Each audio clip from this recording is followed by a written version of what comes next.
IGTV पर मैं हूं अजय सेतिया। तबलीगी जमात के बहाने अब यह समझना बहुत जरूरी हो गया है कि दुनिया भर के देश इस्लाम की जिस कट्टरवादिता से जूझ रहे हैं और मुसलमान जहां भी जा रहा है वहां की मूल आबादी का जीना हराम कर रहा है, तो क्या यह इस्लाम का वास्तविक रूप है? क्या इस्लाम का असली रूप यही है या यह बिगड़ा हुआ रूप है? इससे पहले कि हम दुनिया पर कब्जा करने और गैर मुसलमानों को नेस्तनाबूद करने वाले इस हिंसक कट्टरवादी वहाबी आंदोलन के बारे में बताएं, पहले आप एक इस्लामिक संत के, इस्लामिक स्कॉलर के विचार सुन लीजिए। इस नज़रिए के सबसे बड़े फाइनेंसर जो है वो सऊदी अरब हैं, उसी के असर से कुवैत है, दुबई है, अबू धाबी हैं। ये जितने वहाबी वायरस से अफेक्टेड कंट्रीज़ हैं वो तबलीगी जमात की ताकत है। इतना तो समझ गए होंगे कि सारे मुसलमान भी वहाबी इस्लाम से सहमत नहीं हैं। ये हिंसा का जो आंदोलन है पूरी दुनिया में इस्लाम का बाकी धर्मावलंबियों के खिलाफ, सारे मुसलमान उससे सहमत नहीं हैं, क्योंकि वहाबी इस्लाम शरीयत का राज स्थापित करने के लिए बाकी सभी धर्मावलंबियों को मौत के घाट उतारने में विश्वास रखता है। और आपके लिए यह जानना बहुत जरूरी है कि भारत के लगभग सभी सुन्नी मुसलमान वहाबी इस्लाम में विश्वास रखते हैं।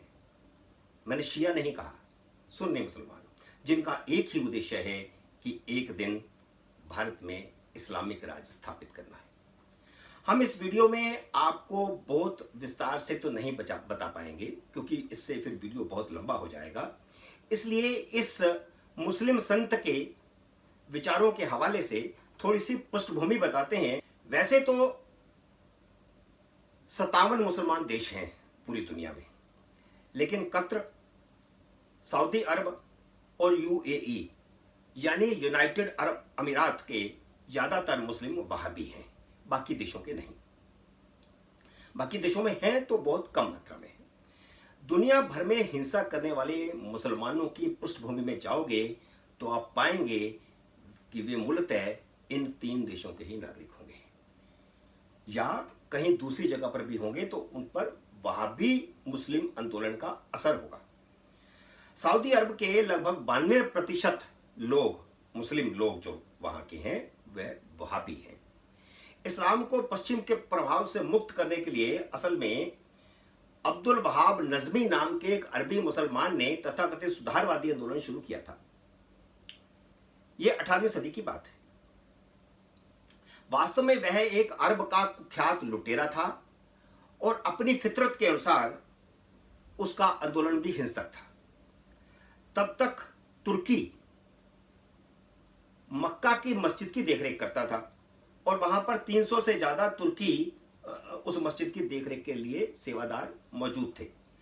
अब्दुल वहाब ने एक अन्य लुटेरा गिरोह के साथ मिलकर के मक्का पर हमला कर दिया और वहां मौजूद तुर्की के 300 सेवादारों को मक्के के भीतर ही मार दिया और उसके बाद इन दोनों गिरोहों का सऊदी अरब पर और मक्का पर कब्जा हो गया।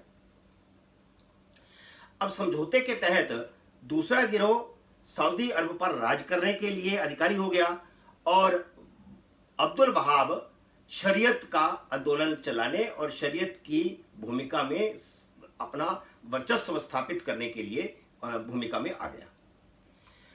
तो उसका एक लक्ष्य हो गया कि वह पूरी दुनिया में वहाबी विचारधारा को आगे बढ़ाते हुए, स्थापित करते हुए शरीयत का आंदोलन शुरू करेगा और पूरी दुनिया में शरीयत का शासन स्थापित करेगा। वहाबी आंदोलन का संस्थापक हिंदुस्तान में सैयद अहमद बरेलवी था।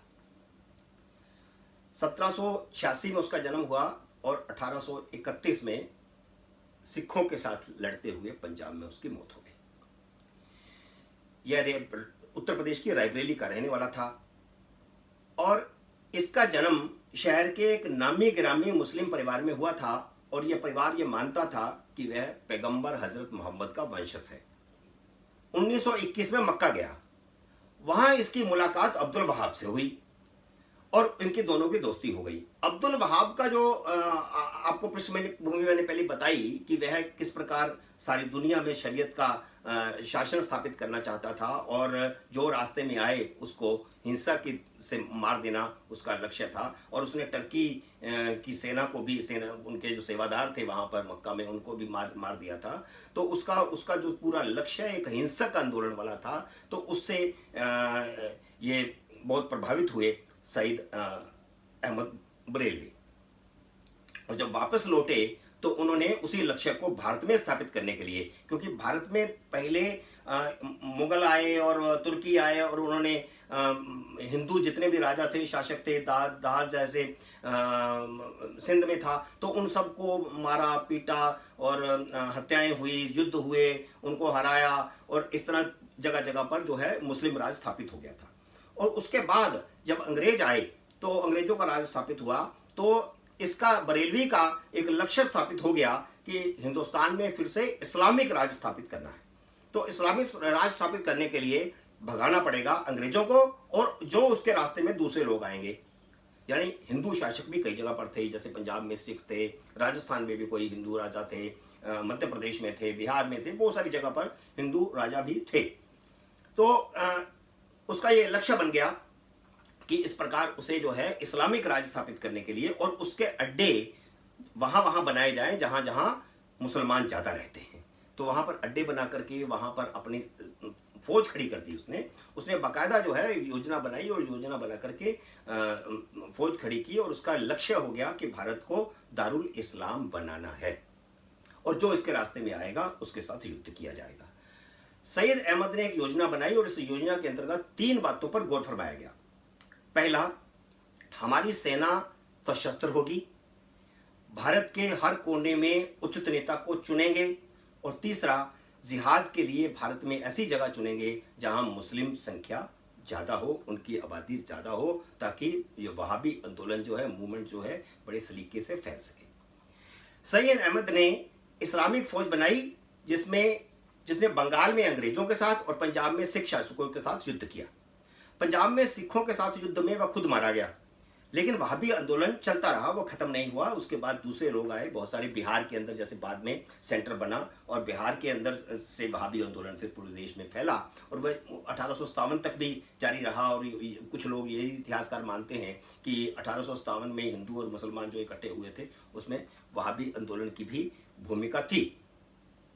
लेकिन कुछ इतिहासकार यह भी कहते हैं कि यह कहकर वास्तव में वो हिंदुओं को गुमराह करते हैं कि वहाबी आंदोलन हिंदुओं के खिलाफ नहीं था।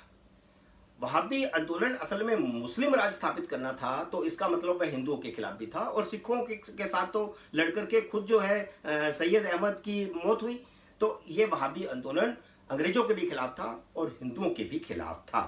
तो इसलिए ये जो आज़ादी बाद में प्राप्त हुई, और आज़ादी प्राप्त होने के बाद क्योंकि इस्लामिक राज स्थापित नहीं हुआ, दारुल इस्लाम नहीं बना भारत, तो ये आंदोलन अभी भी जारी है। और पाकिस्तान भले ही बन गया, लेकिन पूरे देश में जो कट्टरवाद है उसके पीछे की जो जड़ें हैं वो वही हैं कि इस देश को एक दिन फिर से दारुल इस्लाम बनाना है,